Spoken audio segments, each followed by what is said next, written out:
Tá ligado, né? Em Atos dos Apóstolos, capítulo 4.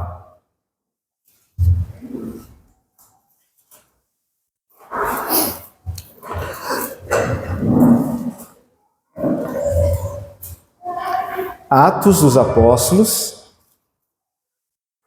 capítulo 4.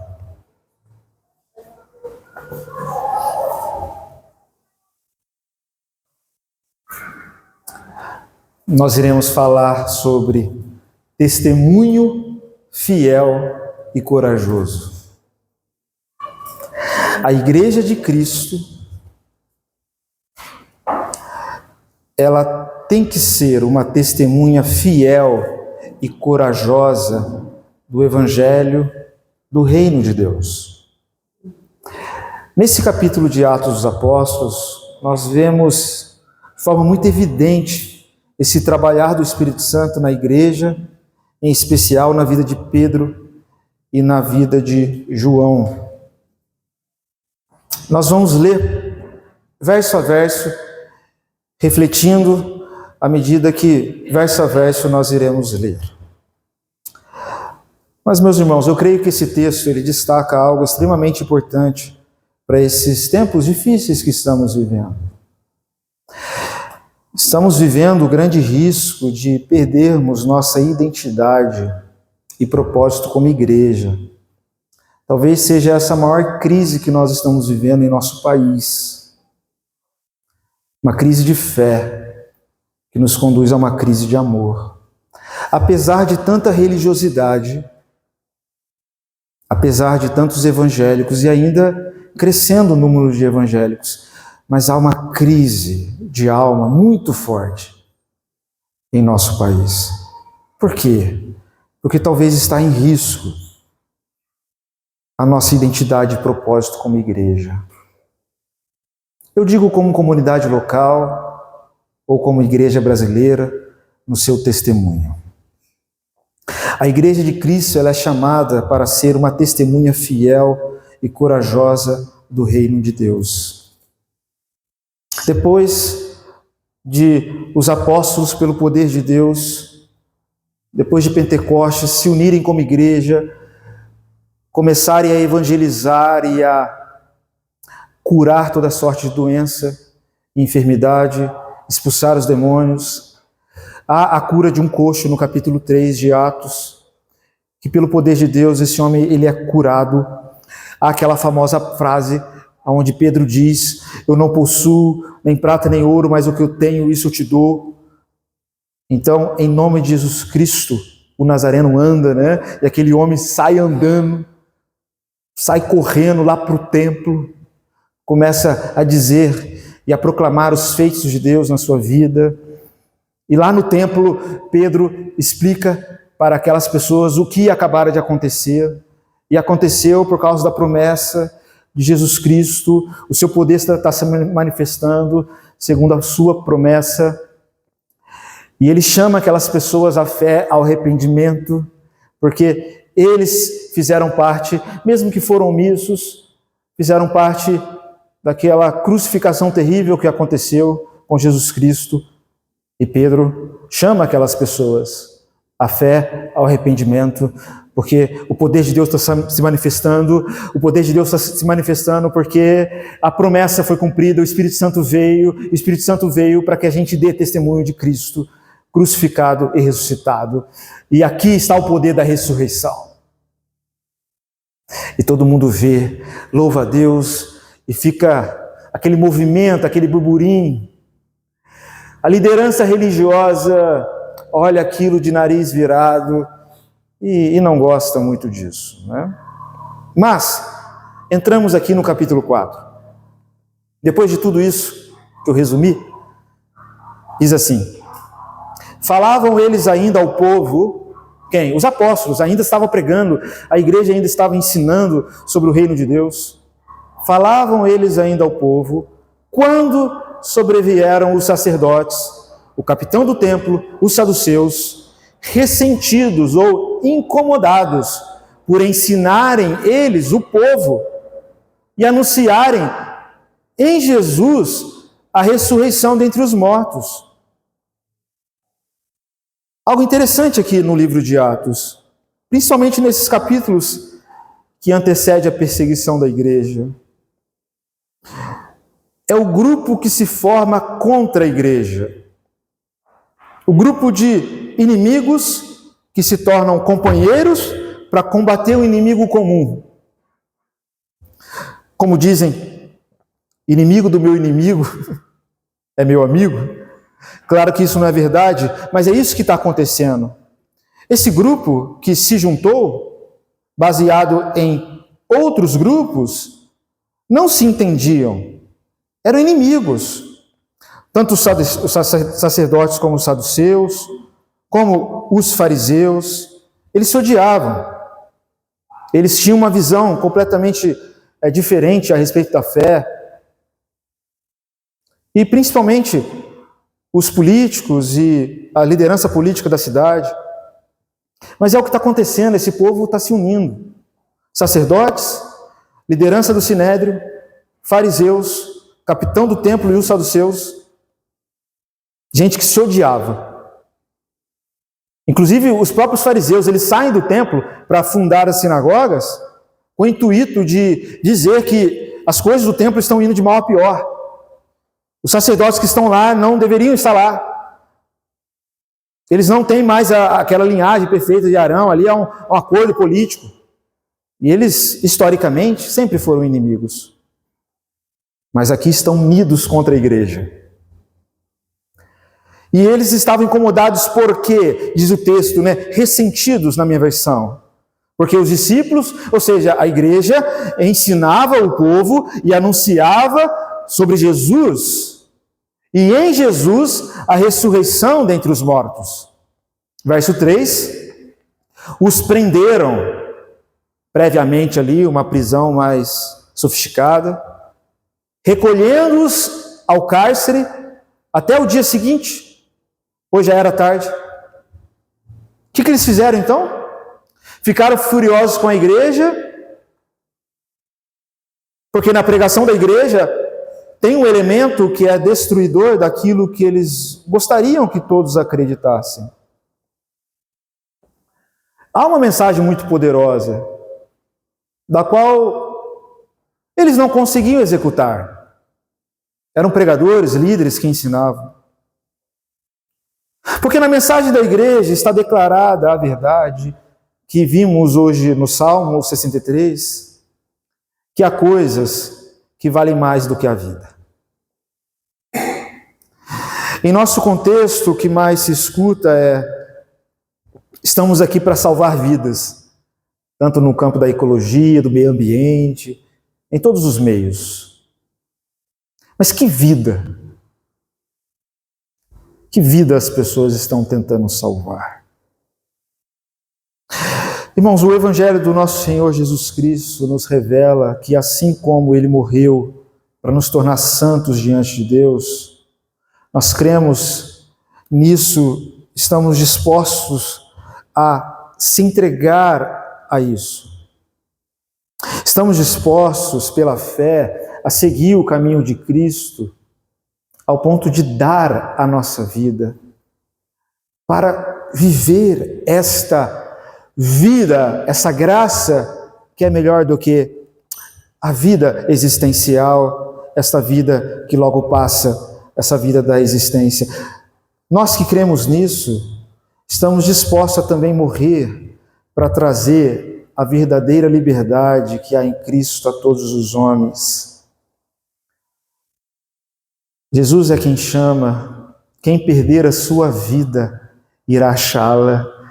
Achá-la não a vida existencial, mas a vida eterna, a vida plena, a vida que está em conhecer a Deus e tornar Deus conhecido, a vida que está em viver sobre o Espírito Santo, sobre o poder de Deus, o poder da cruz, a vida que está em conhecer o seu amor e compartilhar seu amor, a vida que está em trazer para todos os ambientes que se passa cura e restauração,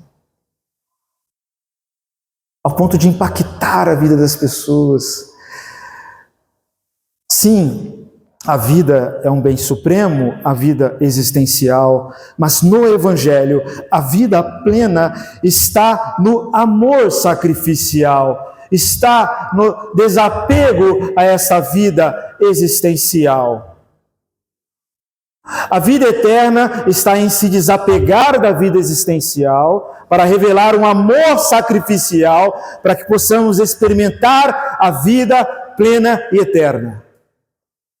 Ninguém tem maior amor do que esse, do que dar a vida pelos seus irmãos.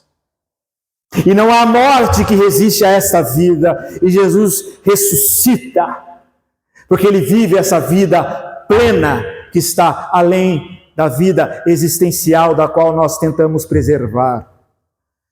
Os apóstolos viviam sobre esse poder, sobre esta graça. Nós vemos aqui em Atos esse conflito, então, desses grupos que se unem contra a igreja. E o que deixou eles furiosos é o fato de que a pregação dos apóstolos contém aquilo que é destruidor daquilo que eles gostariam que todos acreditassem. Porque na mensagem da igreja está declarada a verdade que há coisas que valem mais do que a vida. Está declarada a verdade de que a graça vale mais do que a vida. Ou seja, a vida eterna vale muito mais do que a minha vida terrena. E eu me lanço a isso.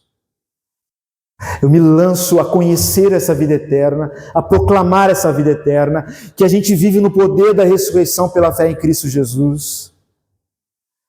E eles não entendem, obviamente, porque as coisas do Espírito só se discernem espiritualmente.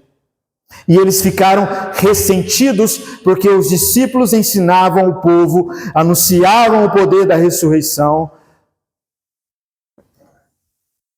E para ser essa testemunha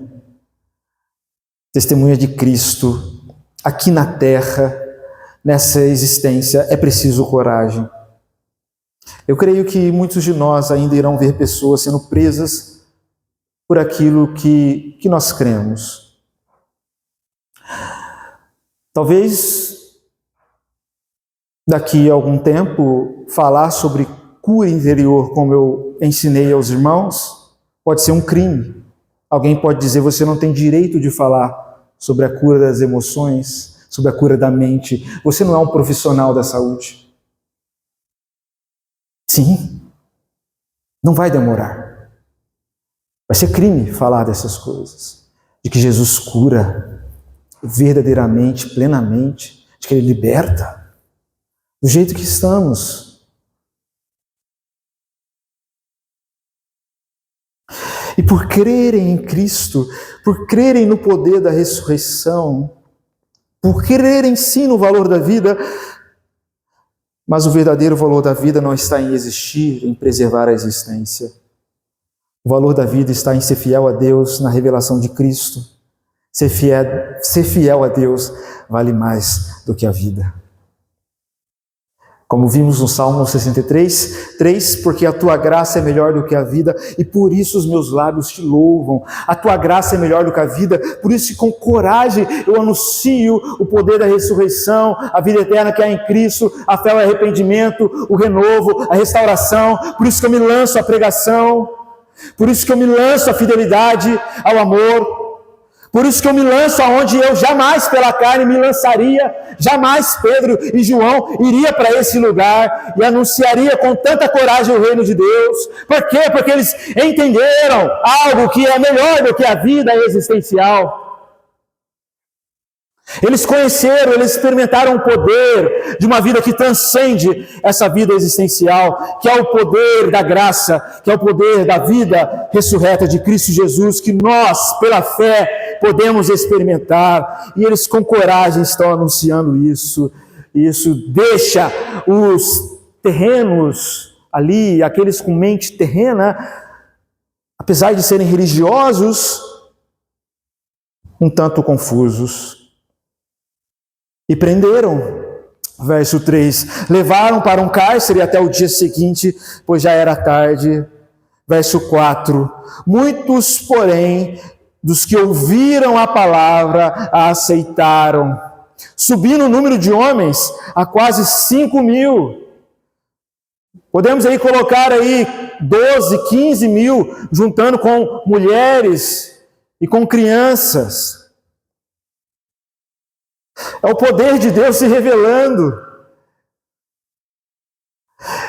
E esses homens líderes, com coração endurecido, incrédulo, mesmo diante de um fato,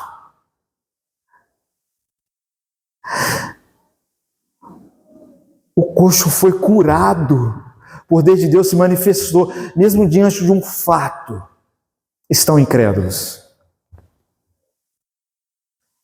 Mas o que me chama a atenção nesse texto é que eles não reagiram, os apóstolos aqui, em especial Pedro e João.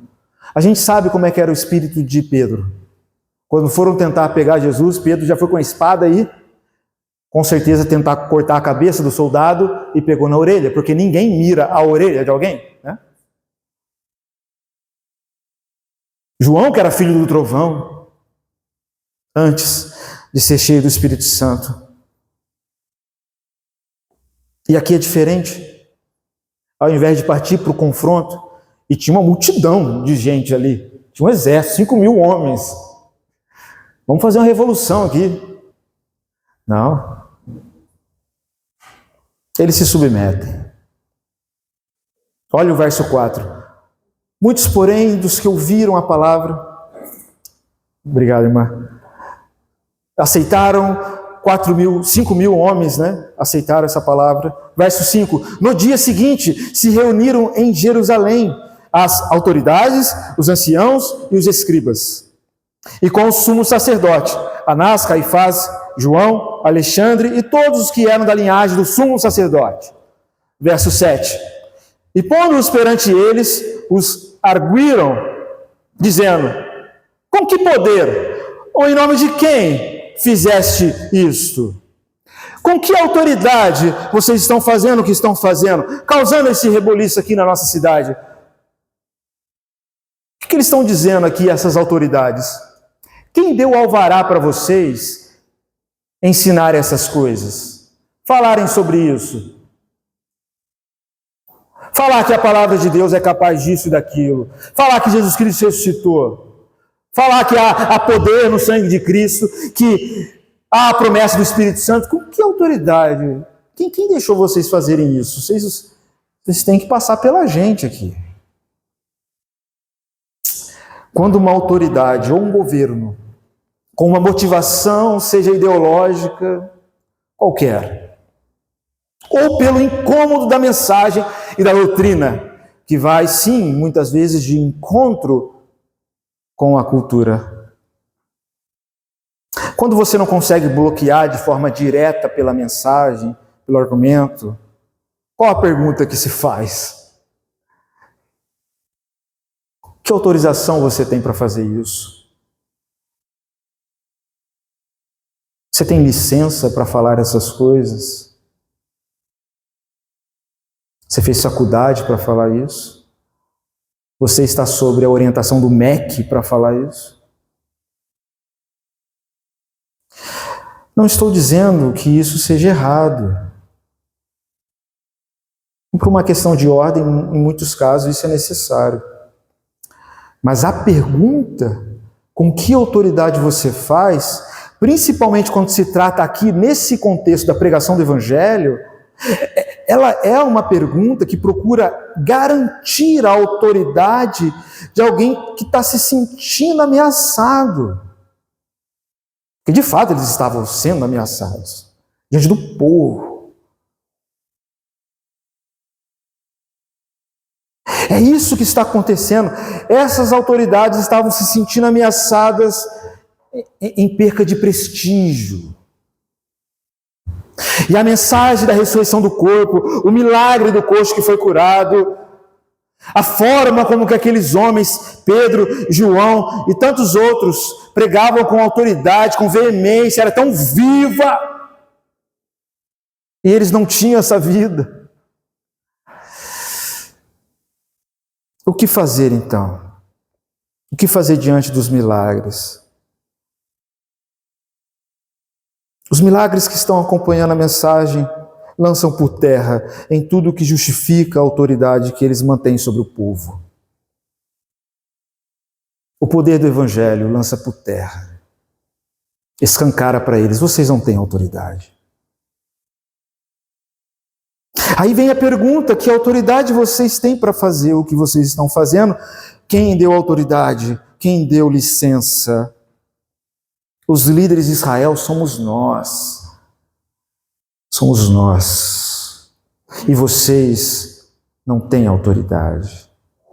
E o interessante é que a suposta autoridade que eles declaravam ter não era acompanhada de real autoridade, porque neles não havia virtude, neles não havia um exemplo de caráter, não havia manifestação de poder, não havia bênção e bem para o povo, de maneira clara e tangível, como o povo estava experimentando na mensagem dos apóstolos. O povo estava sendo curado, o povo estava experimentando coisas incríveis, e eles, por mais que trabalhassem, não tocava as reais necessidades do povo.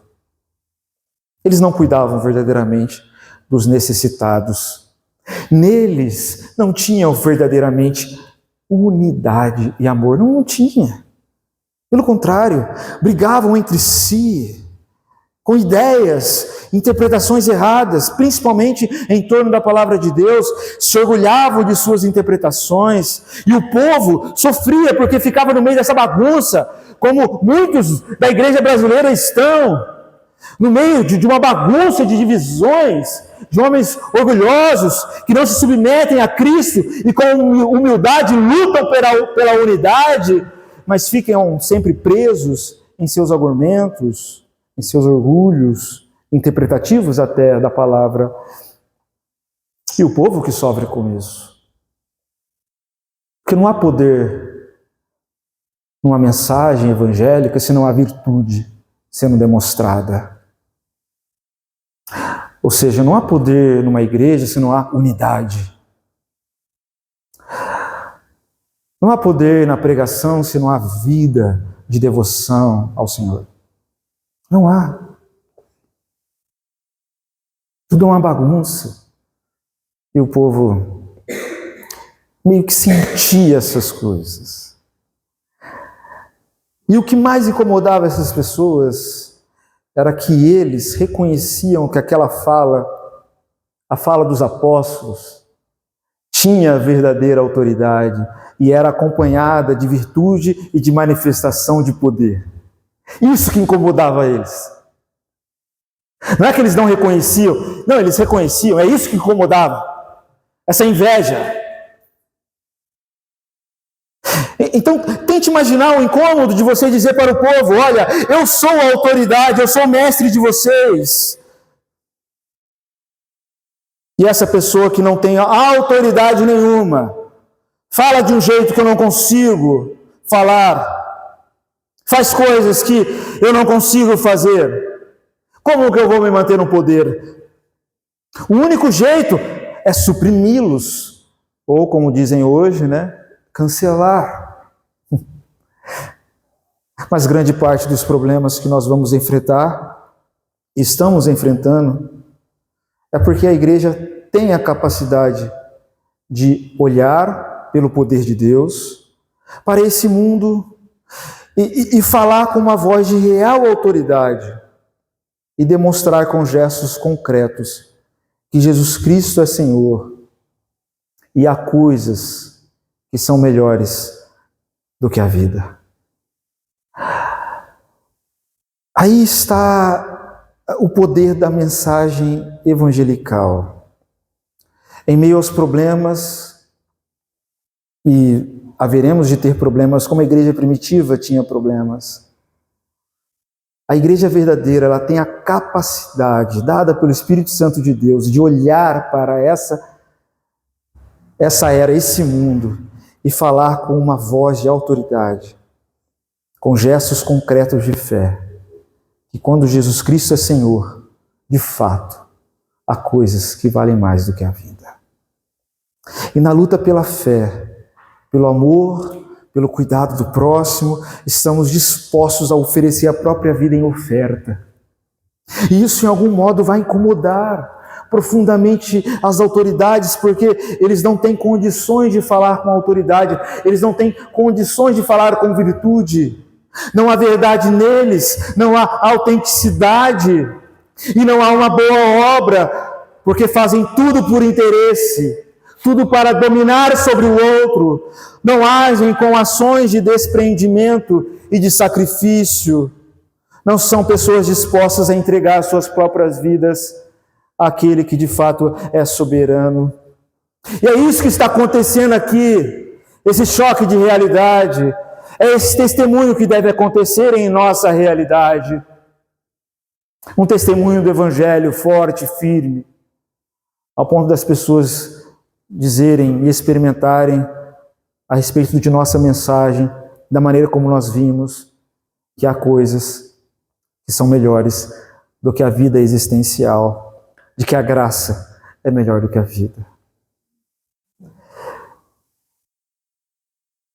E as autoridades não entendiam isso. Mas não tem como ir contra isso, porque senão é negar os fatos, porque essa graça cura, transforma. Então, verso 8, Pedro, que não fugiu, isso é lindo demais, Pedro não correu, Pedro não se defendeu, ele enfrentou. Ele entendeu que aquilo precisava acontecer e ele foi, cheio do Espírito Santo. Com aquela coragem que ele não tinha, ele foi cheio do Espírito Santo e disse para aquelas pessoas, autoridades do povo e anciãos, verso 9, visto que hoje somos interrogados em relação do benefício feito a um homem enfermo e do modo por que foi curado, tomai conhecimento, vós todos, e todo o povo de Israel, de que em nome de Jesus Cristo Nazareno, a quem vós crucificastes, e a quem Deus ressuscitou dentre os mortos, sim, em seu nome, é que este está curado perante vós. Uma mensagem muito parecida com Atos 2 e o início de Atos 3 também. E a partir daqui acontece uma virada. Eles então, com medo de perder o poder e a autoridade que eles achavam que tinham, a resposta de Pedro foi, nós fazemos isso com a autoridade que há no nome do Senhor Jesus Cristo, o Nazareno, que vocês crucificaram, e Deus já ressuscitou. E isso daqui só está acontecendo porque estamos vivendo no poder da ressurreição, no poder do Espírito. Sabe o que Pedro queria dizer? Vocês já abriram mão de qualquer legitimidade que vocês tinham quando vocês crucificaram Cristo, o Senhor da glória. E a prova disso é que Deus ressuscitou. A prova de que Ele ressuscitou é de que o seu poder está sobre nossas vidas. Vocês já perderam. Vocês estão tentando salvar algo que vocês perderam meses atrás, quando vocês o mataram. Mas Deus, o Pai, ressuscitou. E é no nome dEle que nós fazemos e vamos continuar fazendo. E vocês têm dúvida da legitimidade disso, mesmo diante dos fatos. O fato de alguém ter sido curado pelo poder de Deus. De alguém ir ao templo curado e louvar e adorar a Deus. Do povo adorar e se quebrantar a Deus e se render ao poder de Cristo e receber o Espírito Santo. Vocês estão negando o fato. Isso é devastador. Ver ruir toda a autoridade que eles pensavam ter. É uma espada em todo orgulho humano. Pedro continua no verso 11. Esse Jesus é algo muito parecido com o que ele fala na carta dele. Esse Jesus é pedra rejeitada por vós, os construtores, o qual se tornou a pedra angular. E não há salvação em nenhum outro, porque debaixo do céu não existe nenhum outro nome dado entre os homens pelo qual importa que sejamos salvos. Ele, cheio do Espírito Santo, com coragem, anuncia esse evangelho, esse Jesus que, sim, foi a pedra rejeitada por vós, mas se tornou a pedra angular, da qual todos nós devemos nos ajustar nela para construir a nossa vida. Ele é a rocha agora de nossas vidas, e não há salvação em nenhum outro homem. Debaixo do céu não existe outra autoridade. Importa que sejamos salvos, mas somente por Jesus Cristo. Vocês pensaram que estavam construindo alguma coisa? Mas vocês rejeitaram a pedra principal. Vocês ruíram, vocês fracassaram. Aquilo que vocês edificaram não foi sobre um firme fundamento, não foi sobre Cristo. Vocês o negaram. Vocês precisam se arrepender. Não tente se segurar no poder ruído, no orgulho, numa soberba. E ao verem isso, essa intrepidez de Pedro e de João, verso 13, sabendo que eram homens iletrados e incultos, ou seja, eles estão vendo o poder de Deus. Eles sabiam que Pedro e João eram homens iletrados, medrosos. Mesmo assim, se admiraram e reconheceram que eles estavam com Jesus. Verso 14, vendo com eles o homem que fora curado, nada tinham que dizer do contrário. Verso 15, e mandando sair do sinédrio, consultavam entre si. Fizeram ali uma reunião, dizendo, verso 16, que faremos com esses homens? Pois na verdade é manifesto a todos os habitantes de Jerusalém que um sinal notório foi feito por eles, e não podemos negar isso. Agora o tom aqui muda. Parece que esse homem aí está com muita coragem, esse Pedro. Não vamos conseguir calar ele, vamos mudar de estratégia. Sim, eles ficaram espantados e se acovardaram com a coragem e com a capacidade de Pedro e João, a forma como eles estavam comunicando a verdade, mesmo sendo homens iletrados, mas pareciam bem capazes de derrotar um simples debate cheio do poder de Deus, esses homens letrados. Esse é o poder do Espírito Santo, e eles reconhecem isso. Esse é o ponto, a gente tem que reconhecer que alguma coisa aconteceu com esses homens. Isso está espantando mesmo. Mas o que deveria causar espanto era outra coisa. E diante do homem curado, diz o texto que não tinha nada a dizer, mas eles estavam tão certos e convencidos dos seus caminhos e de sua autoridade, que não havia para eles possibilidade de reconsiderar. Estavam tão endurecidos em seu coração. Então eles só ficaram ali surpresos e diziam, de fato, vai ser mais difícil do que pensamos. E o verso 17 continua, mas, para que não haja maior divulgação entre o povo, ameacemo-los, para não mais falarem nesse nome a quem quer que seja. Ou seja, apesar de a gente reconhecer a autoridade, vamos mudar a estratégia. Não vamos nos converter à mensagem, pelo amor, não. Vamos mudar a estratégia. Vamos intimidar. A gente não pode negar a autoridade. Não tem como. Mas vamos intimidar. Normal esse raciocínio. Não posso proibir a fé, a religião, mas vamos dificultar a maneira, ou de maneira indireta, esse evangelho aí ser propagado para essas pessoas. Porque se a gente, de forma direta, dizer que a gente vai caçar a religião alheia, não vai dar certo. Já tem muita gente seguindo esse povo. O que se fazer então? Vamos criar sistema para coibir, para limitar. E ele chama os discípulos e fala, de forma intimista, né? Verso 18. Chamando-os, ordenaram-lhes que absolutamente não falassem, nem ensinassem em nome de Jesus. Verso 19. Mas Pedro e João lhes responderam, julgais se é justo diante de Deus ouvir-vos antes a vós outros do que a Deus.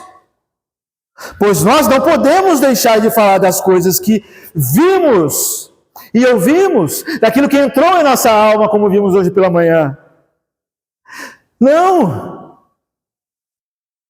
A gente não pode deixar de anunciar essas coisas. Julgai por vós mesmos, ou se rende logo. Vocês sabem que isso é poder de Deus. E o que importa? Obedecer a Deus ou a vocês? Ou aos homens? E eles, como diz Paulo a Timóteo, em 2 Timóteo 1,7, né? Cheio de poder e amor e coragem, professam a fé no Espírito, professam a fé em Cristo. Julgai vós, se é justo diante de Deus. Primeiro ouvir vocês ou ouvir a Deus? Eles não aceitaram isso. Quem? Os discípulos não aceitaram a intimidação. E ainda foram livres, porque eles entenderam que a legitimidade daquelas autoridades, que se diziam representar Deus, já tinha acabado para o próprio povo, que não reconhecia e estava sofrendo tanto diante daquela autoridade, ou daquelas autoridades. E a igreja, ela entra para mediar isso, para estabelecer a autoridade de Cristo nisso, para que as pessoas experimentam de fato quem tem autoridade, quem de fato tem poder para curar e transformar. E no verso 21, depois, ameaçando-os mais ainda, soltaram eles, como eu acabei de dizer, né? Soltaram, não tendo achado neles o que castigar por causa do povo, porque todo o povo glorificava a Deus pelo que acontecera. Ora, tinha mais de 40 anos aquele em que se operara essa cura milagrosa. Louvado seja Deus. Se queremos ser de fato igreja de Cristo, irmãos, cheia do Espírito Santo, que caminha esse caminho, guiada com toda intrepidez e coragem para anunciar o reino de Deus, a gente precisa ser uma testemunha fiel e corajosa do reino de Deus.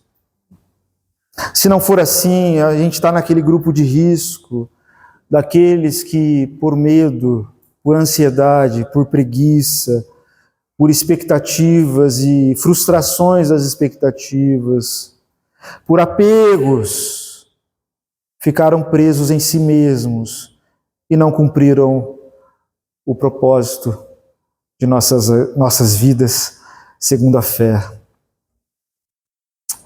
Não podemos ser aqueles que ficam esperando que Deus nos poupe de nossos medos. Fé, testemunho, requer coragem e entrega para anunciar a autoridade de Cristo Jesus, anunciar o seu reino, anunciar a sua morte expiatória, o poder da sua ressurreição, pelo testemunho que nós damos no Espírito.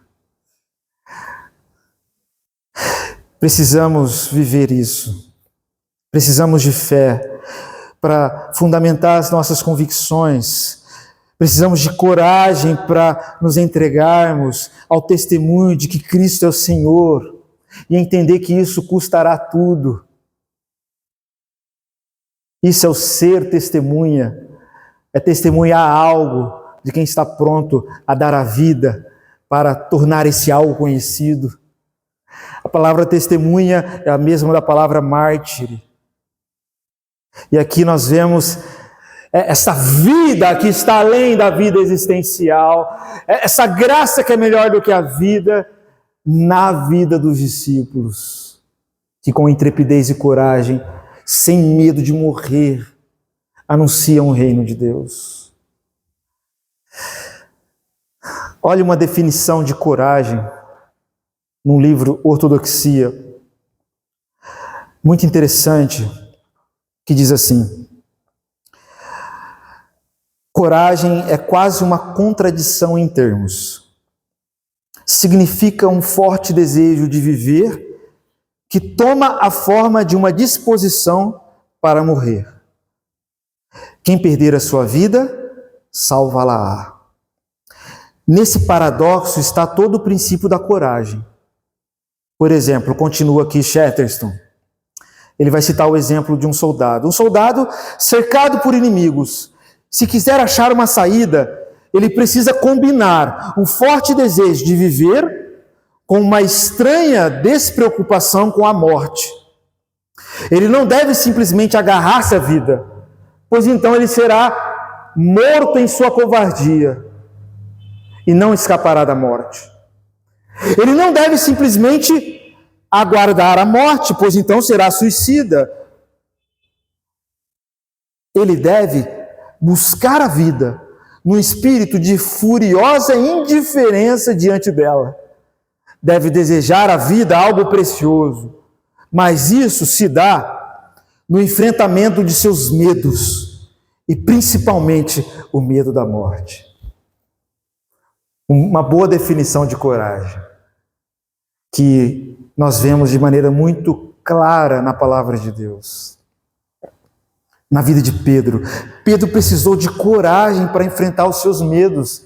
A gente sabe que Pedro era o discípulo medroso. E em Atos dos Apóstolos, cheio do Espírito Santo, a gente vê ele com intrepidez e coragem, anunciando para aqueles que ele tinha medo o reino de Deus, o reino de Cristo. E não de maneira suave, pelo contrário, de forma clara, apontando a eles o grande pecado que eles cometeram de crucificar o Senhor da glória. Coragem para enfrentar os nossos maiores medos. Eu sempre lembro os irmãos a história de Jó. Depois que tudo o que Jó estava passando, ele fala uma coisa muito séria lá no capítulo 3. Tudo aquilo que eu tinha medo me aconteceu. O interessante é que Deus conhecia os medos de Jó, e ao invés de Deus poupar Jó de seus medos, Deus fez com que Jó atravessasse por meio de todos esses medos, ainda que tivesse que usar o próprio diabo para isso.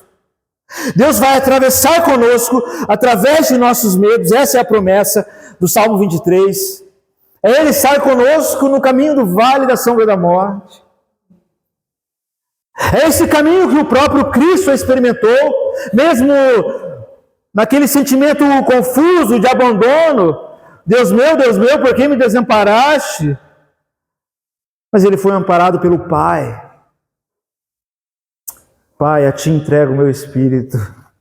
Consciência de que o Pai estava com ele, se agradando do seu sacrifício, conduzindo ele à vontade, à entrega, ao amor, à coragem, tão necessária para a ressurreição e para a nova vida. Ele não vai nos poupar, porque enquanto houver medo, o amor não vai ser aperfeiçoado em nós, a fé não vai ser aperfeiçoada em nós, como diz João na sua primeira carta. O perfeito amor, ele lança fora todo medo. A fé é para que em Cristo possamos confessá-lo, enfrentando os nossos maiores medos, principalmente o medo da morte, que é onde nós caminhamos para o nosso maior testemunho. O medo envolve tormento, diz João. E quem tem medo ou vive no medo não está aperfeiçoado no amor. Deus não vai nos poupar de nossos medos. Pelo contrário, Ele vai nos conduzir, como conduziu Jesus Cristo, a coragem. Ele vai nos conduzir a sua presença, para que a gente tenha a coragem que nós jamais teríamos em um estado natural e normal. E a gente só vai ter essa coragem porque a gente descansa na verdade, na experiência de que Ele está conosco. É isso. Ele vai nos tomar pela mão e vai nos atravessar, ou nos fazer atravessar. E a única coisa que vai nos sustentar nisso é saber que Ele está conosco. E a gente não vai enfrentar isso sozinho. Quem estava com Pedro conduzindo ele a esse testemunho de coragem era o Espírito Santo. A promessa de Deus, a promessa de Jesus, o Espírito Santo estará com vocês. Ele dará para vocês a voz, a coragem de falar, de anunciar aquilo que vocês nem sabem, aquilo que eu estou anunciando. Ele lembrará das minhas palavras, Ele estará com vocês. Pedro aqui não está sendo corajoso em si mesmo, mas essa coragem vem da fé, de que o Espírito Santo está guiando ao testemunho. Se queremos ser a igreja de Cristo, essa igreja cheia do Espírito Santo, precisamos ser uma testemunha fiel e corajosa do reino de Deus. Precisamos de fé e coragem para se arrepender de verdade, para se converter de verdade, porque requer coragem, para negar a si mesmo, tomar a cruz, para se relacionar com Deus de maneira mais íntima, para testemunhar em meio às dificuldades, fé e coragem para aprender que a gente ganha quando a gente se entrega. Fé e coragem, tão necessárias, irmãos. Fé e coragem para curar. Você crê que Deus cura? Irmã Silvana, crê que Deus cura? Fé e coragem para testemunhar aquilo que o Senhor fez na minha vida. O que é testemunhar? Aquilo que Pedro está fazendo. Eu vi aquilo que ouvimos, testemunhamos. É o poder de Cristo em mim. Preciso ter coragem para testemunhar isso. E essa coragem vai fortalecer você na fé. Você vai conhecer mais o Senhor, você vai conhecer mais o seu amor. Você vai conhecer uma coragem que você não conhecia. Quando você dá o passo de ser fiel a Ele que diz, testemunhe. Vós sereis minhas testemunhas. Fé e coragem. Assim eles proclamam a mensagem de arrependimento, da cruz de Cristo, da ressurreição de Cristo, da promessa do Espírito Santo, curando. É isso. Nós não saímos por aí oferecendo cura para cego e aleijado, a não ser que Deus resolva fazer. Mas não é o modo como Deus tem operado na maioria dos casos hoje em dia. Mas tem uma extensão disso muito interessante que se aplica a nós. O que dava legitimidade à mensagem deles é que eles faziam bem para as outras pessoas, eles curavam as outras pessoas. Eles eram instrumentos de cura e transformação na vida de outros. E o que dá legitimidade para nós como igreja, diante de tanta doença espiritual e emocional, é que a mensagem do Evangelho é poderosa para curar e transformar a alma das pessoas. E a gente precisa anunciar com coragem isso, porque daqui a pouco vai ser crime. Vão dizer que a gente não tem autoridade para falar isso. Mas sabe o que vai ser a nossa autoridade? É o poder transformador, curador de Deus, em transformar corações atribulados, em gente doentes, em gente pecadoras, pervertidas, endemoniadas, em alguém usadas pelo poder de Deus para anunciar o perdão dos pecados, anunciar o poder que há em Cristo Jesus e anunciar isso com autenticidade, com verdade, como quem viu, ouviu e experimentou. Aí está o poder de Deus. Não haverá nenhuma autoridade capaz de dizer que vocês não têm autoridade, porque o próprio povo vai vir e vai dizer, não, nós experimentamos o poder de Deus por esse povo, por essas vidas, por aquilo que eles estão falando de cura, nós experimentamos essa cura. Vocês não podem falar isso, porque vocês prometem, vocês criam remédio, vocês criam isso, vocês criam aquilo, mas na verdade vocês estão deixando todo mundo doente. E a cura só está em Jesus. plenamente para nossas almas. E a gente vive o poder de Deus. A gente vive no poder desse Jesus que cura, que liberta e que transforma. É assim que a gente tem que testemunhar. E as autoridades vão coçar a cabeça e vai dizer: ixi, verdade, eu não tenho o que dizer para esse povo. Porque esse Jesus de fato é poderoso e transforma. Vamos criar, vamos inibir, talvez vamos colocar uma lei. E a gente vai precisar de coragem para continuar como Pedro, anunciando Jesus, o Evangelho, a cura que há nele. Amém? Amém. Deus seja louvado. Amém.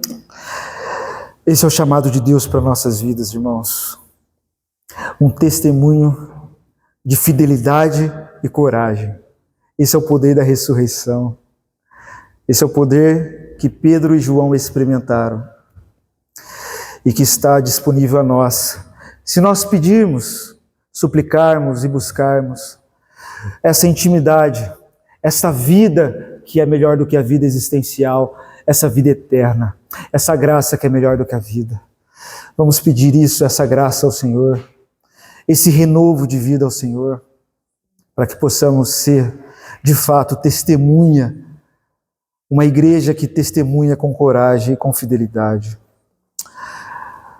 Ó Santo Deus, amado Pai, obrigado por Tua palavra, obrigado por Tua graça em nossas vidas. De fato, nós experimentamos, pela comunhão com o Senhor, essa vida eterna, essa paz que transcende todo o entendimento, essa alegria da qual Cristo disse que ninguém poderia nos tirar. Nós experimentamos porque nós cremos em Jesus Cristo e vivemos, Pai, no poder da ressurreição. Vivemos em comunhão com Cristo porque Ele vive. Experimentamos isso. Experimentamos porque o Espírito Santo nos foi dado e Ele tem conduzido a nossa mente, o nosso coração a essas verdades eternas, a essa graça maravilhosa. Ó Santo Deus, dai-nos mais e mais desse conhecimento íntimo da vida eterna, dessa graça que é melhor do que a vida. Dai-nos mais fome e sede desse alimento espiritual que é tão transformador para nos dar essa coragem e essa fidelidade tal ao ponto de não lamentarmos, abrirmos mão de nossa própria vida para anunciar essa mensagem com coragem, com altivez, com ousadia, com amor e graça. Ó Santo Deus, nós cremos que o Espírito Santo ainda tem o poder de atuar sobre nossas vidas e nos renovar a fé, para que sejamos uma igreja que testemunha com coragem os feitos do Senhor por aquilo que temos visto, ouvido e experimentado, Pai. Ó Santo Deus, dai-nos essa contemplação, essa experiência mais íntima com o Senhor, arrebatadora, ao ponto de experimentarmos o Teu poder. Porque se a gente não tiver essa experiência de ver, de tocar, de se alimentar de Cristo, não teremos o poder de anunciar com altivez e com coragem. Dai-nos, Pai Santo, encaminha a nossa alma para isso. A todos que estão aqui, a todos os irmãos e irmãs, dai-nos, Pai, essa revelação especial do Cristo que nos chama a conhecer esse poder, aqueles que buscam de todo o coração. E dai-nos também a coragem de testemunhar esse Cristo. Esse Cristo, Pai, nos ajude a testemunhar a salvação que há em Cristo Jesus. Louvamos ao Senhor por Sua palavra, pelo testemunho do Senhor na vida da irmã Silvana, pelo testemunho do Senhor na vida de tantos irmãos e irmãs que têm se apropriado desse poder da vida que há em Cristo Jesus. Tem experimentado e testemunhado isso, Pai. Derrama sobre nós mais e mais esse poder e essa ousadia. Em nome de Cristo Jesus é que nós oramos. Amém e amém. Amém. Louvado seja o Senhor, meus irmãos.